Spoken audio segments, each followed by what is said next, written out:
Le président de la République a exhorté ses compatriotes justement à redoubler de vigilance face à la manipulation. Il a aussi exhorté, il a aussi prévenu les fauteurs de troubles, ambazoniens notamment, implicitement, peu ou prou, à ce que les autorités allaient réagir avec les moyens qu'il faut pour sévir.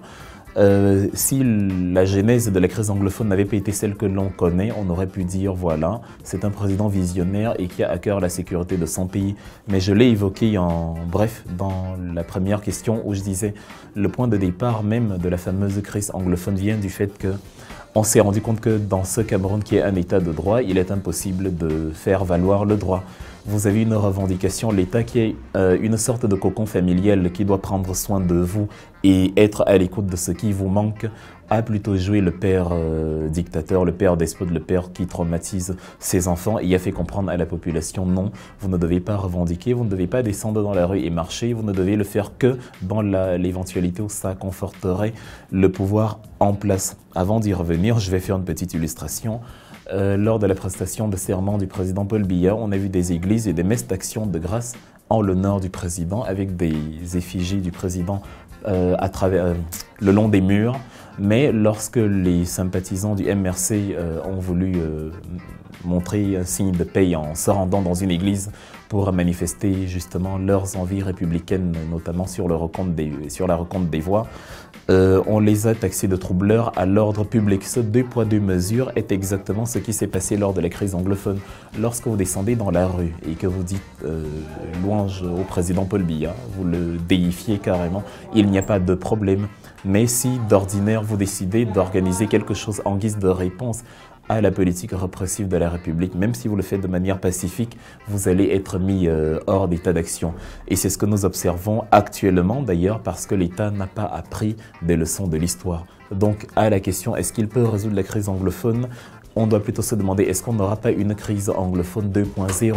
C'est-à-dire, est-ce qu'une autre partie de la population, que ce soit un village, une ville, un groupe social ou un parti politique, est-ce qu'il n'y aura pas justement, sera le bol qui va pousser à une sorte de radicalisation? Je ne l'espère pas, mais en tout cas le gouvernement, même s'il l'ignore, n'œuvre pas en faveur de ce que cette éventualité ne se produise pas.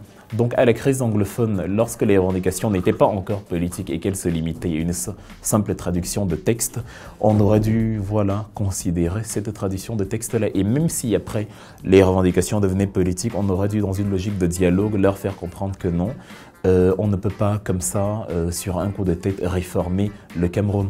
Même si on a fait des erreurs, voici comment on va commencer à travailler sur les textes. On aurait dû passer justement par la voie régalienne du dialogue, de la conversation politique et du compromis.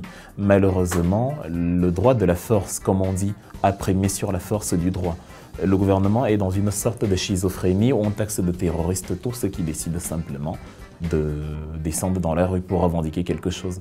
Or, les grands pays de ce monde ne font que cela. La France fait des grèves par dizaines chaque semaine, ce qui ne l'empêche pas de caracoler en tête des 10 plus grandes puissances économiques mondiales parce qu'il y a une vision d'un pays. Ils sont même prêts à les tuer et à écraser les autres peuples pour cela. On le voit avec l'exploitation de l'Afrique. Mais dans le contexte africain, notamment camerounais, le gouvernement n'a pas une vision globale. Le gouvernement pense que l'État c'est lui et que la population est de l'autre côté et que les seules velléités d'expression de la population doivent converger en l'honneur du président de la République, sinon il y a répression. Donc c'est cette réponse-là qui a été donnée à la crise anglophone et c'est une mauvaise réponse. C'est ça qui a permis au SCNC, le Southern Cameroon National Council, qui se réunissait de toute façon tous les 1er octobre, mais sans attirer l'attention outre mesure, de retrouver de la vigueur et de devenir le socle de ce que nous avons aujourd'hui. Et les Camerounais de la diaspora qui ont de l'antipathie et de l'aversion envers le président Paul Biya ont surfé dessus. On peut même dire, si ce n'était pas une logique régalienne, si c'était une logique étatique, que l'État face à la population qui se doit de le respecter, on aurait dit c'est de bonne guerre. Parce que si vous avez un voisin à qui vous demandez quelque chose poliment et qui vous gifle, on pourra dire c'est de la légitime défense que de le gifler en retour. Dans le contexte d'un État envers ses populations, évidemment, ça ne se produit pas, ça ne devrait pas être comme ça, mais c'est ce qui explique la radicalisation de ce qu'on appelle la crise anglophone. Alors pour résoudre la crise anglophone, il faut sortir du carcan où on pense que les méchants sont à gauche et les bons sont à droite. Parce que l'État pense aujourd'hui qu'il est bon et que les mauvais Ambazoniens devraient y arrêter et déposer les armes, c'est faux. Tout le monde a commis des erreurs. Les Ambazoniens sont des Camerounais radicalisés et on ne se radicalise pas automatiquement. On se radicalise soit par l'endoctrinement, soit par la frustration. Soit vous amenez quelqu'un et vous lui bassinez les oreilles avec une information qui le zombifie, soit vous amenez quelqu'un et vous répondez brutalement à des revendications pacifiques. Ces deux mécanismes concourent, aboutissent à la radicalisation et c'est le mécanisme numéro 2 qui a radicalisé ce que nous appelons aujourd'hui Ambazoniens et qui restent des Camerounais. Donc que l'État sorte de cette logique-là, il n'y a pas de bon, il n'y a pas de mauvais, il n'y a pas d'ange, il n'y a pas de démon. On remet en question les erreurs qu'on a commises pour ne pas les répéter. Si l'État le faisait, la première chose qu'il ferait, c'est de ne plus réprimer violemment les tentatives de marche, les tentatives de dialogue populaire, de dialogue citoyen comme nous avons aujourd'hui. Donc ce serait ça le premier point de départ. Maintenant, à long terme, la vision doit aller au-delà du contexte francophone, anglophone. Nous sommes africains.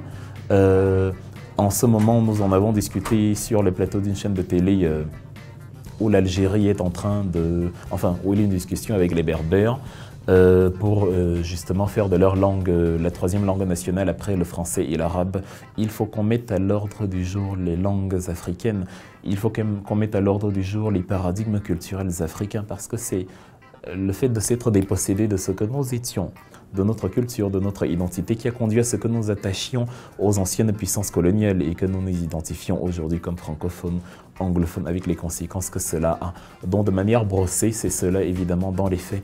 Il faut beaucoup d'autres choses sur le plan de la décentralisation des pouvoirs effective, pas par décret, sur le plan de la conscience que nous sommes un Cameroun qui peut être sur le plan des institutions subdivisé en plusieurs entités de pouvoir, mais qui sur le plan de l'idéologie doit rester uni comme dans des pays comme l'Allemagne ou le Canada, qui ont beau avoir des États fédérés ou alors des subdivisions administratives de décentralisation, mais qui se comprennent en tant que pays, notamment quand il faut promouvoir leurs intérêts à l'extérieur.